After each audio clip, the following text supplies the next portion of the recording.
Even so, Matt had to fight to stop himself, thinking an abused thought this was completely different building from the one he'd just come out of.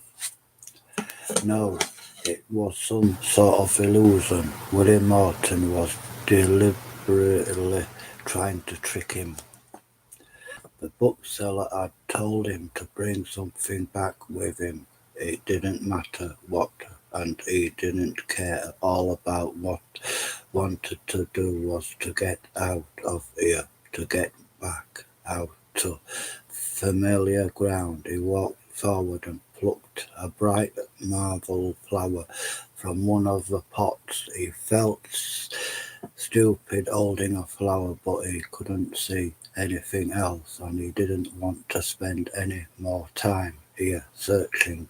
He turned around and was about to walk back when someone stepped in front of him. It was a young man dressed in a brown robe, a monk, and there was in his jeans and hooded sweatshirt, caught picking flowers in the middle of the cluster. I, Matt, didn't know what to say. He held up a flower. I was told to get this. It's for a friend. The monk spoke to him, but not in English.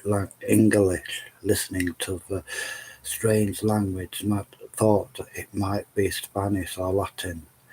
The monk didn't sound angry. He was trying to be friendly. All through, he was obviously puzzled. Do you speak English? Matt asked. The monk held up a finger and a thumb, almost touching the universal symbol of a little. I have to go, Matt said. He pointed at the door. I have a friend. The monk didn't try to stop him. Matt opened the door and went through. He was back in St. Meredith's, but William Morton wasn't there. Matt looked around, feeling increasingly foolish with the flower in his hand. It seemed that the bookseller had been playing a trick on him while Matt had been out in the cloister. Morton had made his gateway. He had never intended to hand over the diary. It was all for nothing. And then the woman screamed.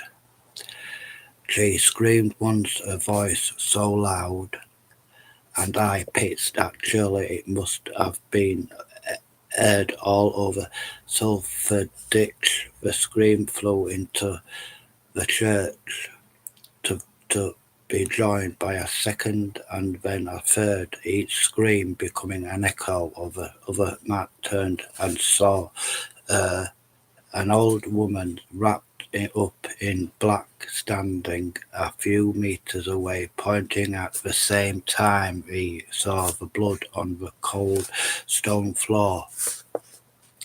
He ran forward. William Morton was lying on his back, one hand clamped to his stomach, trying to hold shut the wound made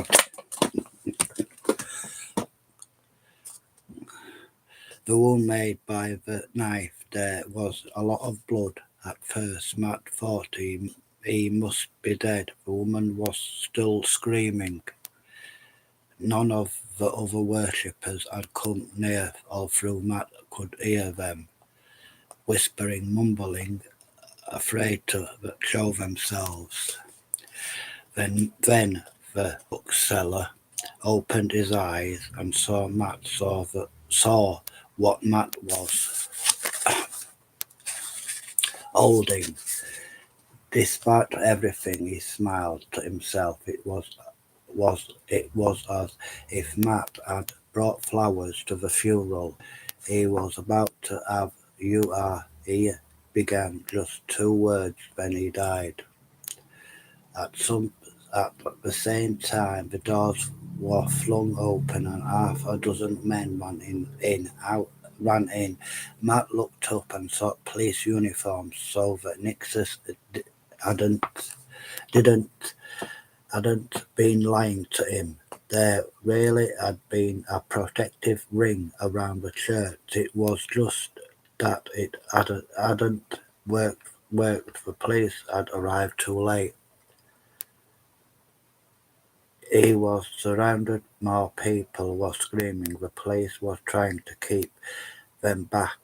Other officers come through the door. Matt recognized one of them.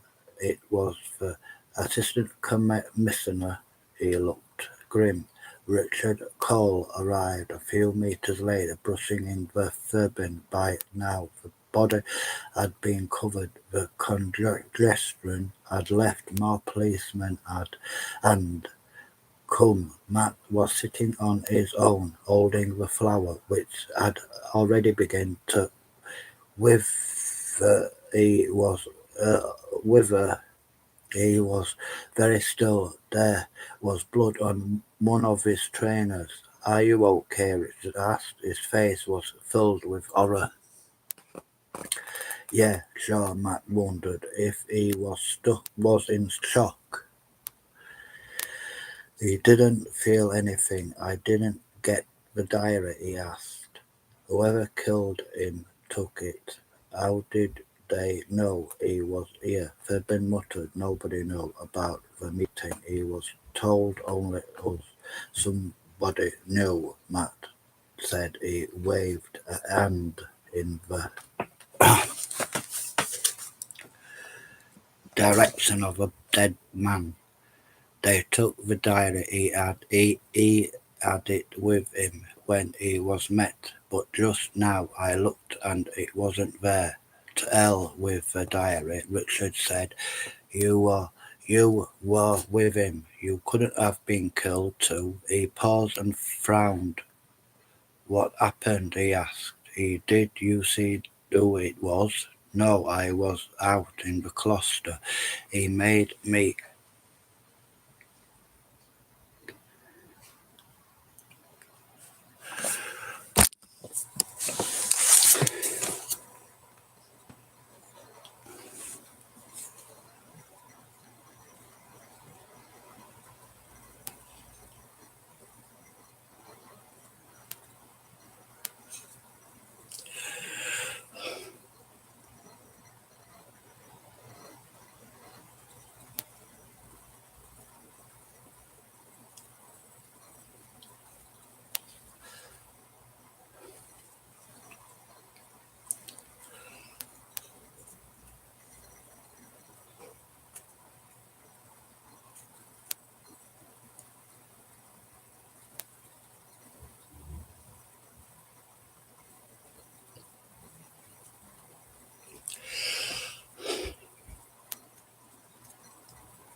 Matt, Matt held up the flower.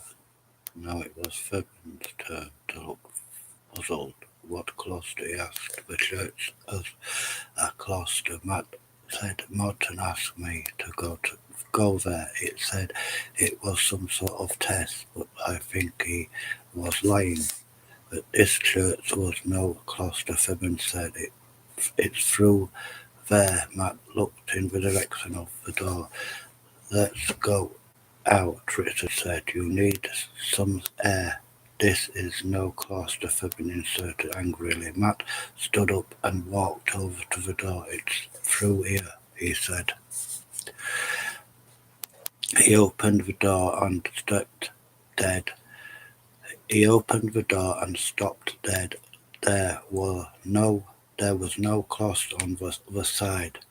There was no flowers, no fountain, and no monks. Instead, he found himself looking at the alleyway lined with dustbins, and on the other side a grim backyard filled with rubble and broken concrete. He looked at the flower in his hand and then threw it down as if it was scalding him.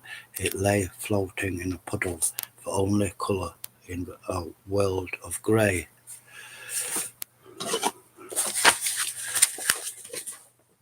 Subscribe to the bell, share, like, click on my screen, watch the videos from start to finish. Subscribe to the bell, thank you.